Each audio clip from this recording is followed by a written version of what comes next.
Olá, me chamo Immanuel Kant e primeiramente vou contar para vocês um pouco da minha história, que não foi nem um pouco fácil. Bom, eu nasci em Königsberg, Prússia, no dia 22 de abril de 1724, hoje que é a atual Polônia. Fui o quarto de 9 filhos e meus pais eram pietistas intensos.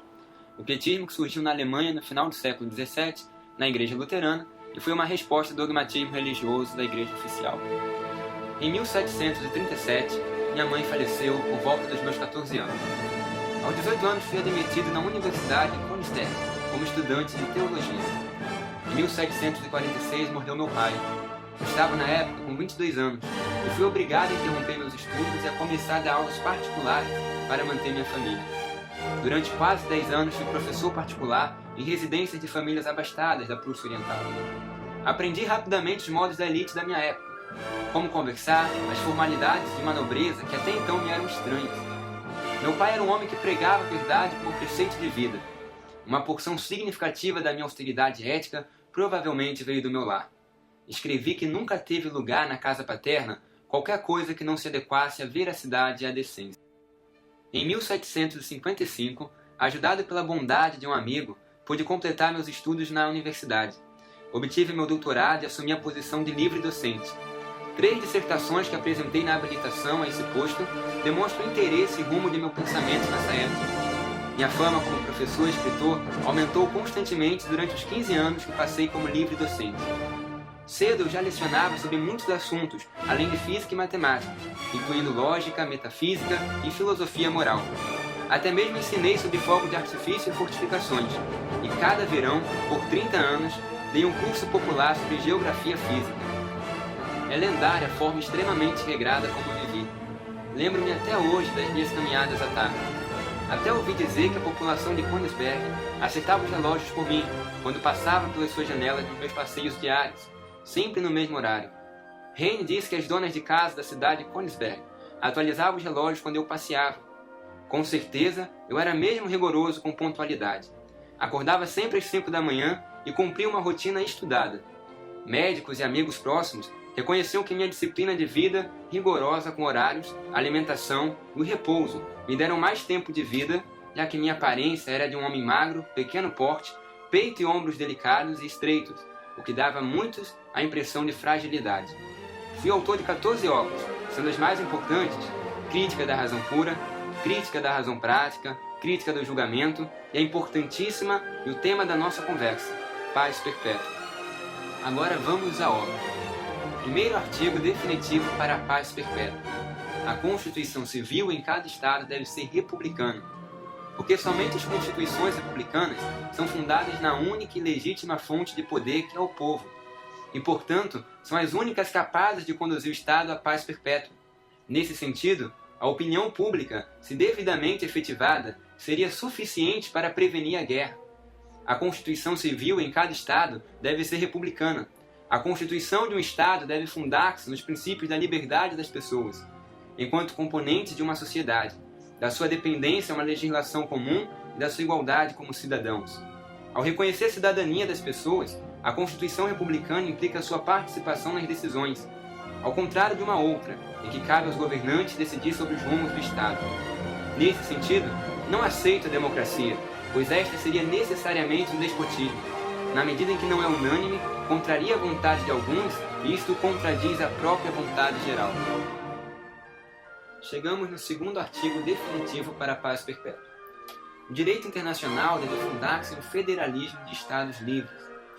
A latente condição de embate inerente à própria existência dos Estados, dessa relação não mediada por uma legislação exterior que se assemelha a um Estado de natureza para os indivíduos.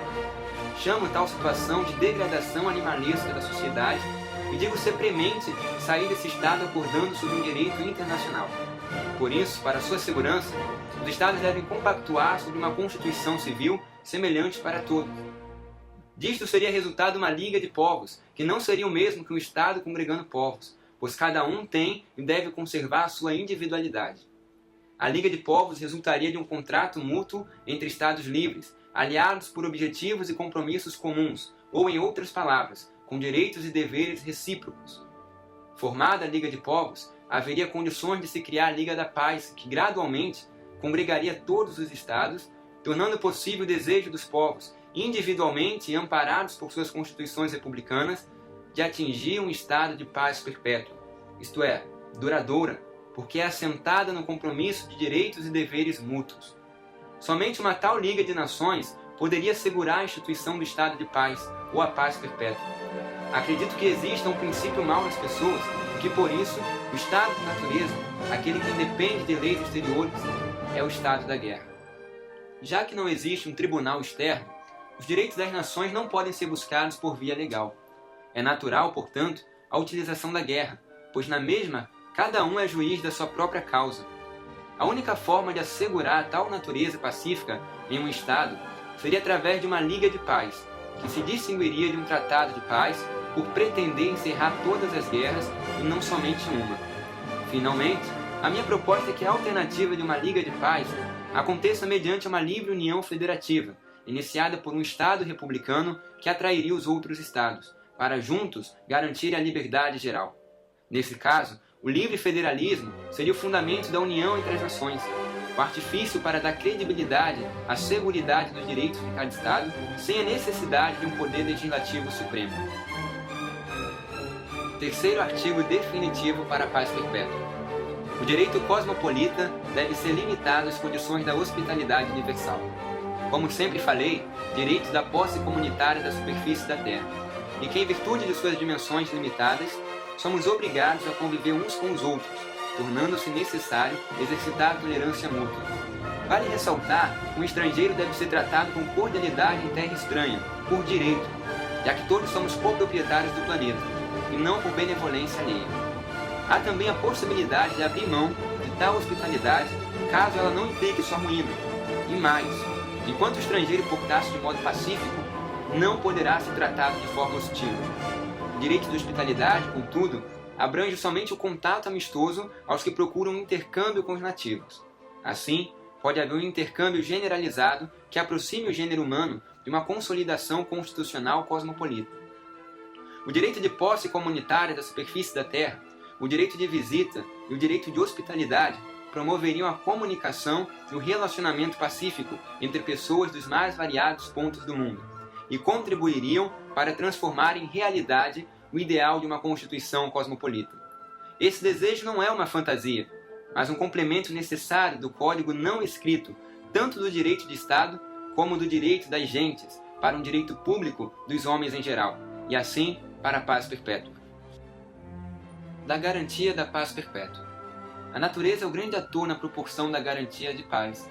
Para chegar ao estado pacífico, os homens precisariam passar por inúmeras situações discordantes que são criadas pela mesma, ainda que contra a vontade deles.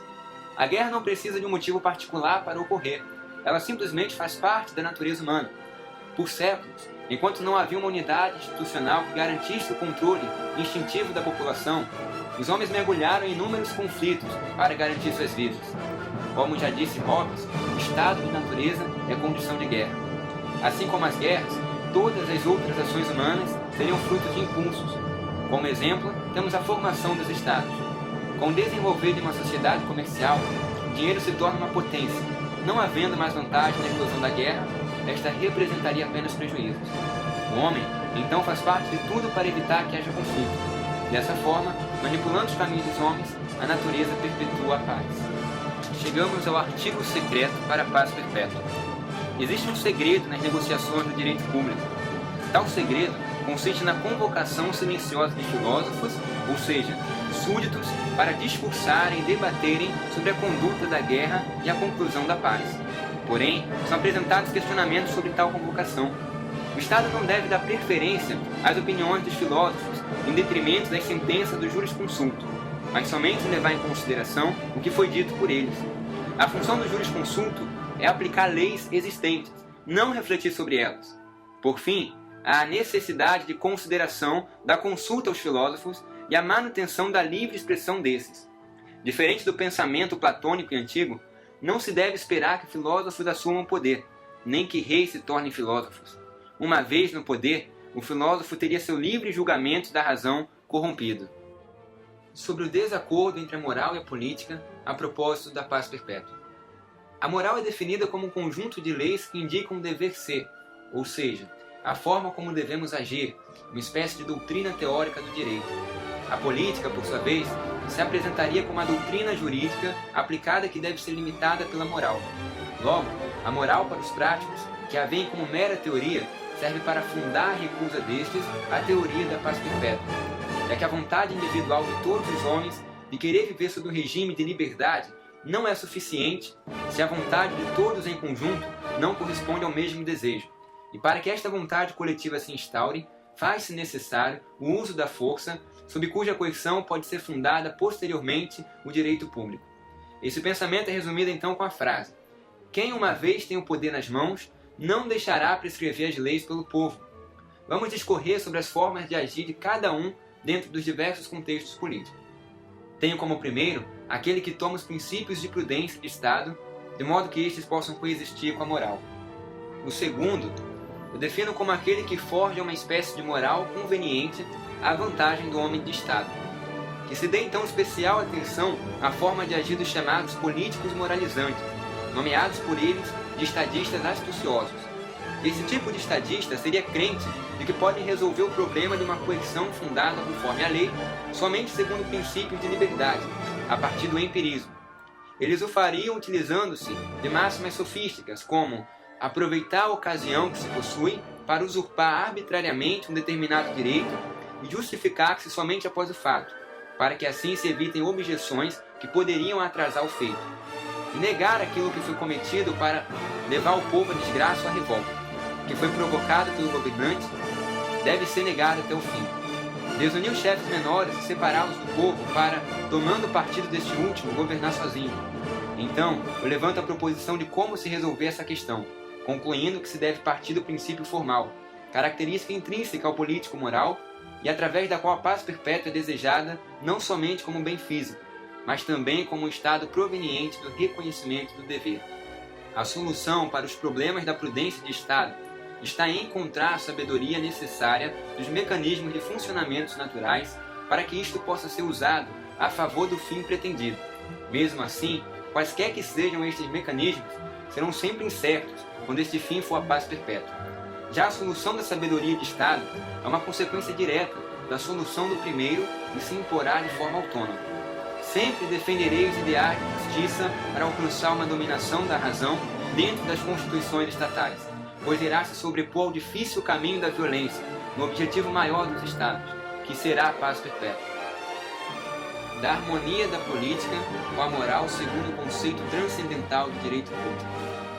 A publicidade é o fundamento para que se perfaça o direito como um todo, e lhe conceda o caráter justo que lhe é atribuído. Todas as ações relativas ao direito de outros homens, cuja máxima não se conciliar com a publicidade, são injustas. E assim feito, pois a declaração de publicidade é uma forma de levantar a resistência do próximo à minha pretensão jurídica, e desta forma satisfazer o critério de justiça que tanto almejo. Sendo assim, coloco 3 considerações sobre a forma que a aplicação da publicidade manifesta-se no que se concerne ao direito de Estado, ao direito internacional e ao direito cosmopolita. A publicidade, no primeiro caso, seria limitada apenas pela intenção de uma rebelião para derrubar um chefe tirano. Publicar suas intenções só frustraria a possibilidade de um povo acabar com a injustiça do regime tirânico. No caso do direito internacional, a publicidade é inválida para os Estados que se encontram em um pressuposto Estado jurídico e, dentro deste Estado, utilizem a máxima da publicidade na intenção de manter a paz entre eles mesmos ou em relação a outros Estados. Nunca, porém, para realizar novas aquisições. As próprias máximas do direito internacional são incompatíveis com o princípio da publicidade. E, por fim, a compatibilidade da política com a moral, somente numa associação federativa. E toda a prudência de Estado tem por base jurídica a instituição da primeira no seu maior alcance possível. A política está em acordo com a moral apenas em seu sentido público, ou seja, enquanto ética, e não em seu significado enquanto doutrina do direito, todos os deveres como pura benevolência. E com isso, concluímos essa breve caminhada dentro de meu livro, A Paz Perpétua.